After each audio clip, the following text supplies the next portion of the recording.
Hi, my name is Turaj. I lead the engineering operation at BlockPower. We use technology to transform inner city buildings, low-income neighborhoods, and small businesses to become energy efficient, environmentally friendly, and healthy for the residents, owners, and surrounding neighborhoods. Hi, I'm John Thomas. My team and I got involved in this very interesting project with BlockPower. When Turaj came to us and described his business problem, we said, well, this is the perfect solution to build out with Watson Data Platform and Watson Cognitive Services. So I learned a thing or two about buildings. Looks like there is a relationship between the thermal mass of a building and how the building is used. What is thermal mass? It is the amount of heat that is held by the structure. Stone has got high thermal mass, which means that there is a lot of energy that has to be spent to heat up that structure. The structure holds that heat before people can use the insides of the church in a comfortable way. Now think about what is the least efficient way to use a building with high thermal mass. To use it sporadically.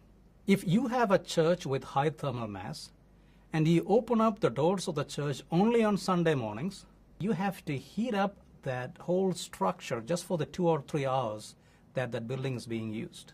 Not very efficient. However, with a church that holds heat in its structure, if the utilization or the use of that building is much higher, for example, they may be running a soup kitchen or maybe opening up the doors for social activities, the energy efficiency actually tends to be better.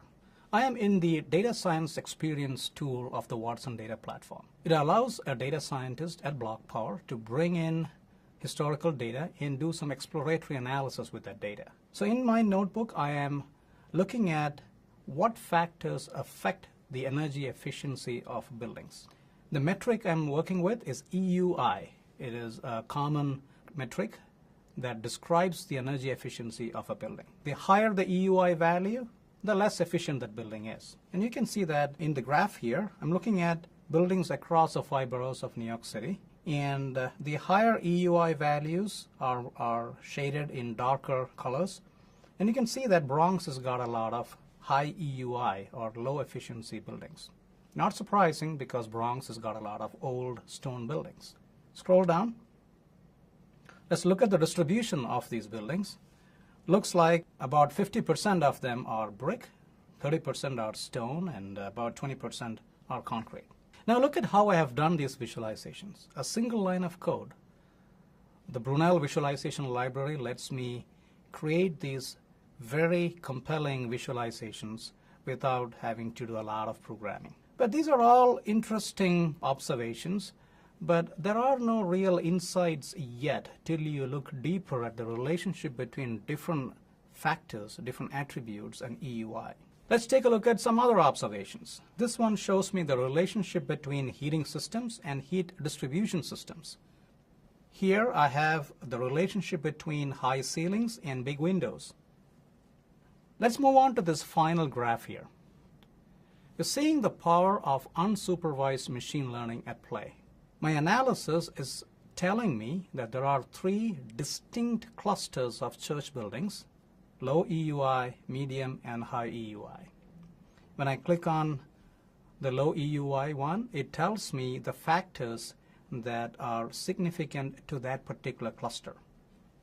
Not that old, gas furnaces, and so on. If I look at the high EUI ones, I see other factors that contribute to the behavior of that church. As a data scientist, my analysis has shown me that there are different clusters, types of buildings in terms of energy efficiency. So if I can build a machine learning model and deploy that, when I have a new church come in, I can score that church against the machine learning model to understand how efficient that church is going to be. We will look at how to create that machine learning model. You can take a programmatic approach, or you can take the more democratized approach that IBM provides. So let's take a look at that.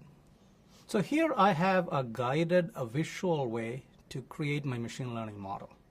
I am in the pipeline artifact of DSX, and I can bring in my data, see a preview of that data. There are transformers that I can work with to change or work with that initial data. I can decide what features from my data set should be used in the machine learning model. Let's create a few models and look at how they compare in terms of performance. I'm going to build 3 different logistic regression models. They have different features being used from my data set. When I compare the performance of them, I can see visually that one of my models has got very good performance. The area under the ROC curve is 0.98, extremely good.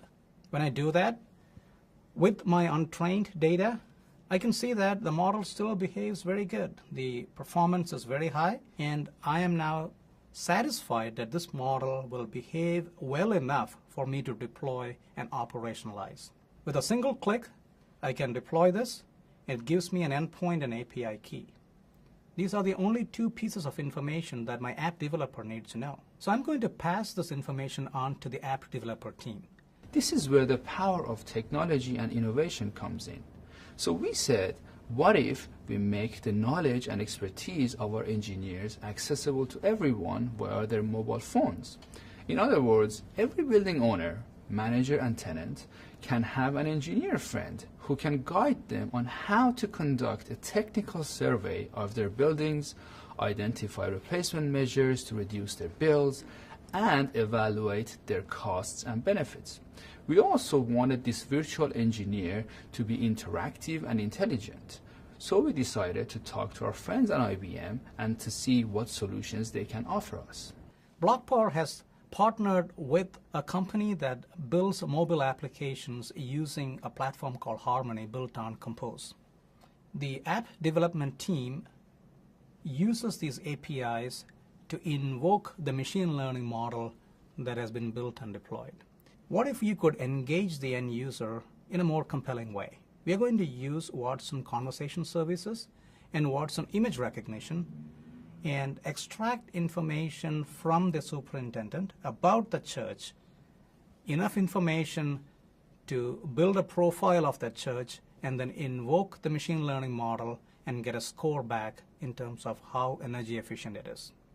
We took the best of machine learning and deep learning and brought them together, the best of Watson Data Platform and Watson Cognitive Services, working together to build a compelling solution for BlockPower.